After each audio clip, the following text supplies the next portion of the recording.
नमस्कार दोस्तों, स्वागत है आपका आपके यूट्यूब चैनल पे। दोस्तों, हम आपके लिए एसएससी जीडी से संबंधित जो परीक्षा होने वाली है उसके लिए क्वेश्चन पेपर लाते रहते हैं। तो आज हम आपके लिए बहुत ही महत्वपूर्ण 25 प्रश्न लाए हैं जो कि जीके और जीएस से संबंधित हैं।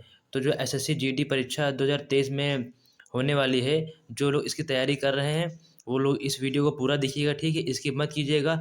बहुत ही इंपॉर्टेंट क्वेश्चन है दोस्तों, ये आपकी परीक्षा में पूछे पूछे जा सकते हैं। आपको पता है कि जनवरी में परीक्षा अभी चालू होने वाली है, तो जिन बच्चों ने अभी तक इस परीक्षा की तैयारी नहीं चालू की है, कृपया उनसे गुजारिश है कि जिनको इस परीक्षा में अव्वल आना है, जिनको यह परीक्षा पास करनी है, जिनका 2023 का लक्ष्य है कि हाँ एसएससी जीडी में उनको निकालना है, उनको एसएससी जीडी पास करना है, जो ये सपना लगा के बैठे हैं दोस्तों, वे इस तैयारी को चालू कर दें अभी तक। और इस वीडियो को पूरा देखिएगा दोस्तों, ठीक है? बहुत ही महत्वपूर्ण क्वेश्चन है ये, जो है मॉडल पेपर से हमने लिया है, तो ये बहुत ही महत्वपूर्ण, बहुत ही इंपॉर्टेंट क्वेश्चन है दोस्तों। ये पूरे आपकी जो परीक्षा में पूछे जा सकते हैं। तो दोस्तों, अभी तक जिन लोगों ने हमारे चैनल को सब्सक्राइब नहीं किया तो प्लीज़ लाइक, सब्सक्राइब और शेयर कर दीजिएगा। तो चलिए देरी न करते वीडियो को स्टार्ट करते हैं। दोस्तों, हमारा पहला प्रश्न है कि साख को किस रूप में जाना जाता है? साख मतलब दोस्तों मुद्रा होती है। मुद्रा को हम ऋण, ब्याज इत्यादि के रूप में जानते हैं। दोस्तों, जो है साख को हम ऋण के रूप में जानते हैं। इसका पहला आंसर होगा ऑप्शन ए। हमारा दूसरा क्वेश्चन है कि किस प्रकार की सरकार में लोग सभी राजनीतिक शक्तियों का स्रोत हैं? मतलब है कि किस प्रकार की सरकार, ऐसी सरकार जिसमें लोगों के हाथों में शक्ति होती है, उसको हम लोकतांत्रिक कहते हैं। जैसा कि अपने भारत देश में लोगों के द्वारा सरकार चुनी जाती है, लोगों के द्वारा मतदान कराया जाता है और सरकार चुनी जाती है, ऐसी सरकार को लोकतांत्रिक सरकार कहते हैं। इसका राइट आंसर होगा ऑप्शन ए। इसका राइट आंसर है ऑप्शन ए दोस्तों। जिन लोगों ने अभी कमेंट में नहीं लिखा है वो लोग कमेंट में बताइए, इससे आपकी तैयारी और भी अच्छी मजबूत होगी।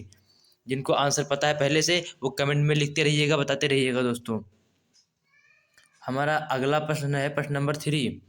किस नेता ने इंडियन नेशनल आर्मी मतलब INA का गठन किया था? किस नेता ने इंडियन नेशनल आर्मी का गठन किया था? तो इसका राइट आंसर होगा दोस्तों ऑप्शन नंबर, इसका राइट आंसर है ऑप्शन नंबर 1, सुभाष चंद्र बोस। सुभाष चंद्र बोस एक ऐसे नेता थे जिन्होंने अपने दम पर अपने आसपास के देशों में घूम करके उन्होंने जो है सेना इकट्ठा किया था, जिसका नाम था इंडियन नेशनल आर्मी। उन्होंने अंग्रेजों के विरुद्ध जो है इस अपनी सेना को तैयार किया था। चलिए हमारा अगले प्रश्न की तरफ बढ़ते हैं। अगला प्रश्न देखते हैं कौन सा है। अगला प्रश्न है कि कैल्शियम की कमी जो है मुख्य रूप से किस विटामिन की कमी से पैदा होती है? दोस्तों, इस तरीके के जो है विटामिन यू से संबंधित प्रश्न परीक्षा में हमेशा पूछे जाते हैं, एक दो क्वेश्चन इसमें से आते ही रहते हैं। तो आप, ये भी महत्वपूर्ण प्रश्न है, इसको भी आप पढ़ लेना। इससे संबंधित प्रश्न भी हम अगले वीडियो में लाते रहेंगे। तो इसका आंसर है दोस्तों option number A, vitamin D. Vitamin D की कमी से जो है दोस्तों, जो कैल्शियम की कमी है वो विटामिन डी से होती है। तो विटामिन डी का मुख्य स्रोत क्या है दोस्तों? हम जानते हैं विटामिन डी का मुख्य स्रोत है प्रकाश, सूर्य की किरणें। ये जो है विटामिन डी का मुख्य स्रोत है। चलिए अगला प्रश्न देखते हैं, प्रश्न नंबर 5। प्रश्न नंबर 5 क्या है कि किस वर्ष में भारतीय राष्ट्रीय कांग्रेस पार्टी का विभाजन हुआ, जिसे सूरत का विभाजन भी कहा जाता है? तो किस वर्ष में हुआ दोस्तों? इसका हम उत्तर देखते हैं। इसका उत्तर है 1907 में हुआ। ऑप्शन नंबर 20 का सही उत्तर है। 1907 में जो है सूरत का विभाजन हुआ था। सूरत का विभाजन भी इसे कहा जाता है। ठीक है दोस्तों, अगला प्रश्न देखते हैं। इसका राइट आंसर है ऑप्शन नंबर बी। अगला प्रश्न देखते हैं। अगला प्रश्न क्या है हमारा? अगला प्रश्न है कि राज्यसभा किसी भी कानून को कितने समय के लिए विलंबित कर सकती है? राज्यसभा किसी भी कानून को कितने समय के लिए विलंबित कर सकती है? विलंबित मतलब कितने समय के लिए उसको ठहरा सकती है, कितने समय के लिए अपने पास रोके रह सकती है। वह अस्वीकार नहीं कर सकती है इस कानून को। अस्वीकार करना राज्यसभा के हाथ में नहीं है, लेकिन वो उसे विलंबित कर सकती है। उसके प्रस्ताव को मानने के लिए, लोकसभा के प्रस्ताव को मानने के लिए उसे कुछ समय के लिए अपने पास रख सकती है। तो इसको जो है वो 14 दिन तक की अपने अंडर में रख सकती है। 14 दिन के लिए जो है राज्य सरकार इसको अपने अंडर में इसको विलंबित कर सकती है। ठीक है, तो इसका राइट आंसर है ऑप्शन नंबर सी। हमारा अगला प्रश्न देखते हैं। चलिए, अगला प्रश्न हमारा है सर क्रिक मुद्दा। जो सर क्रिक मुद्दा है, यह भारत और किस देश के बीच का मुद्दा है? नीचे ऑप्शन दिए गए हैं। सर क्रिक मुद्दा जो है भारत और किन दो देशों के बीच का मुद्दा है? तो यह इस प्रश्न का सही उत्तर है दोस्तों, हमारा जो है यह मुद्दा जो है पाकिस्तान, यह जो मुद्दा है दोस्तों पाकिस्तान और भारत के बीच का मुद्दा है। जो सर किक मुद्दा है ये जो है भारत और पाकिस्तान के बीच का मुद्दा है दोस्तों। इसका राइट आंसर होगा ऑप्शन नंबर बी, सही उत्तर है। अगला प्रश्न देखते हैं। अगला हमारा प्रश्न है कि इंडिया एट रिस्क नामक पुस्तक के लेखक कौन है? इंडिया एट रिस्क नामक पुस्तक के लेखक कौन है? कमेंट में आपको मालूम है? अगर मालूम है तो कमेंट में बताइए। कमेंट करते रहिए दोस्तों, कमेंट में लिखिए, इससे आपको जो है अपने ज्ञान पर भरोसा हो सके कि हाँ हमें इतना आता है, आपकी इससे तैयारी और भी मजबूत होगी। इसका सही उत्तर है जसवंत सिन्हा। जसवंत सिन्हा जो है इस पुस्तक के लेखक हैं। ठीक है, अगला प्रश्न देखते हैं। अगला प्रश्न हमारा है कि महाबलीपुरम के रथ मंदिर किसका एक उदाहरण है? महाबलीपुरम में जो रथ मंदिर स्थित है किसका एक उदाहरण है? तो ये जो है महाबलीपुरम के जो रथ मंदिर हैं ये एक स्थान है। यहाँ के जो रथ मंदिर हैं वो चट्टानों से कटे मंदिर हैं। वहाँ पे चट्टानों से काट करके मंदिर बनाए गए हैं। इसका राइट आंसर है ऑप्शन नंबर बी। ठीक है दोस्तों, तो प्रश्न 9 हो गया आपका। अगला प्रश्न देखते हैं, प्रश्न नंबर 10 कि निम्नलिखित में से किसने योगमापी मशीन का आविष्कार किया? योगमापी एक मशीन है जिसका आविष्कार किसने किया है? तो इसका उत्तर है दोस्तों ब्लेड पास्कल ने। ब्लेड पास्कल एक वैज्ञानिक थे जिन्होंने योगमापी मशीन का आविष्कार किया। अगला प्रश्न देखते हैं हम। अगला प्रश्न है कि नींबू के रस का पीएच मान 4 है, तो इसका अर्थ क्या है? दोस्तों ये जो है केमिस्ट्री का क्वेश्चन है, लेकिन ये क्वेश्चन पूछे जाते हैं इसमें, तो इसके लिए जो है आपके ऑप्शन दिए गए हैं क्षारीय, अम्लीय, उदासीन या इनमें से कोई नहीं। तो दोस्तों जो आपको मालूम होना चाहिए कि पीएच मान 14 तक की होते हैं, 1 से लेकर के 14 तक की होते हैं, और 0 पे जो है वस्तु उदासीन होती है। लेकिन 1 से 7 तक की अगर किसी पदार्थ का मान 1 से 7 तक की है तो जो है वो अम्लीय होता है, और उससे ऊपर है अगर 7 से 14 के बीच में है तो उसका मान क्षारीय हो जाता है। ठीक है, तो इसका राइट आंसर होगा option number 2, option number B, अम्लीय। क्योंकि इसका मान 4 है तो 4 और 1 से 7 के बीच में आता है। ठीक है, तो ये हो जाएगा अम्लीय। ऑप्शन नंबर बी बिल्कुल सही है। अगला प्रश्न देखते हैं दोस्तों। अगला प्रश्न है कि एक फोटो सेल जो है प्रकाश ऊर्जा को किस ऊर्जा में बदलता है? एक फोटो सेल जो होता है दोस्तों, आप देखते होंगे कि गाँव में जो है वो चार्जिंग प्लेटें जिन्हें बोलते हैं सोलर पैनल जिन्हें बोलते हैं दोस्तों, सोलर पैनल, वो जो जो सौर की जो प्लेटें होती हैं जिनको धूप में रखने पर हमारे घर में विद्युत उत्पन्न होती है, जिससे हम छोटी मोटी चीज़ें बल्ब पंखे चला सकते हैं, इसे हम दोस्तों फोटो सेल बोलते हैं। हाँ, तो ये फोटो सेल जो दोस्तों होता है अपना, ये जो है प्रकाश ऊर्जा को विद्युत ऊर्जा में बदलती है। फोटो सेल जो है प्रकाश ऊर्जा को विद्युत ऊर्जा में बदलती है। तो इसका राइट आंसर होगा ऑप्शन नंबर बी।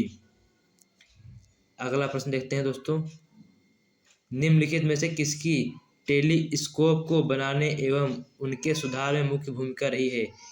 प्रश्न ध्यान से पढ़िएगा। निम्नलिखित में से किसकी टेलीस्कोप को बनाने एवं उनके सुधार में मुख्य भूमिका रही है? बनाया भी है उन्होंने और उसमें जो है कमियों को ठीक भी किया है। तो एक महान वैज्ञानिक रहे हैं दोस्तों, इनका नाम है गैलीलियो। इसका राइट आंसर है option number C. Option number C इसका राइट आंसर है दोस्तों। अगला प्रश्न देखते हैं। प्रश्न नंबर 14 है कि एक उड़ते हुए हवाई जहाज में कौन सी ऊर्जा होती है? एक उड़ता हुआ हवाई जहाज में कौन सी ऊर्जा होती है? दोस्तों हवाई जहाज तो उड़ता है, तो उसमें भी ऊर्जा होती है दोस्तों। आपने सुना होगा कि कोई वस्तु है जो खड़ी है, या कोई वस्तु भाग रही है, उसमें ऊर्जा होती है, लेकिन उड़ते हुए हवाई जहाज में भी ऊर्जा होती है। ऊर्जा के बिना कोई भी चीज़ नहीं चलती दोस्तों, आपको पता है होगा कि ऊर्जा के बिना कोई वस्तु नहीं चलती है। तो एक उड़ते हुए हवाई जहाज में जो है दोस्तों, दोनों ऊर्जाएं होती हैं, स्थितिज तथा गतिज ऊर्जा, दोनों ऊर्जाएं पाई जाती हैं।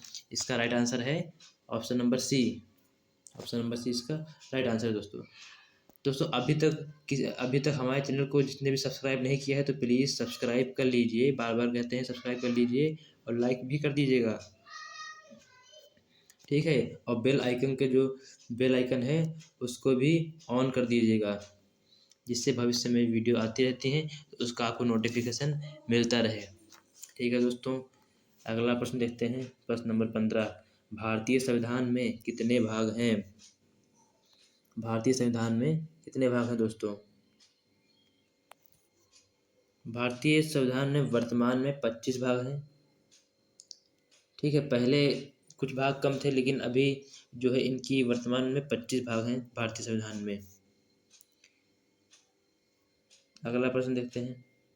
जब सदन सत्र में होता है, कहने का मतलब ये है कि जब संसद में कार्यवाही होती है, चालू हुई होती है, तो सबसे पहले कौन सा काल होता है? दोस्तों काल से तात्पर्य यह है कि सदन चालू होते वक्त वहाँ पे एक घोषणा की जाती है कि यह काल, एक होता है प्रश्नकाल, जहाँ पे लोगों को प्रश्न पूछने का अवसर दिया जाता है।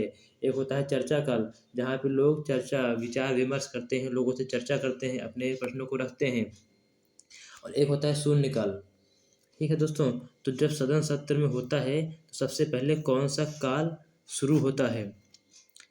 तो इसका सही उत्तर है दोस्तों, जब सदन सत्र में होता है तो सबसे पहले जो है प्रश्नकाल चालू होता है, ठीक है। सबसे पहले प्रश्न पूछने का अवसर दिया जाता है लोगों को, तो प्रश्नकाल चालू होता है। इसका सही उत्तर है ऑप्शन नंबर बी।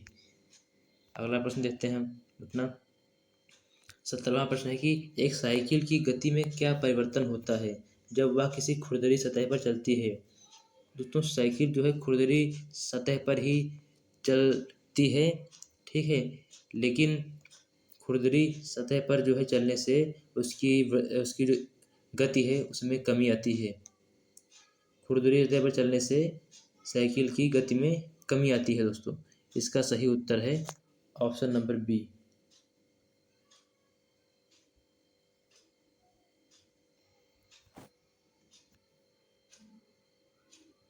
सही उत्तर है इसका ऑप्शन नंबर बी।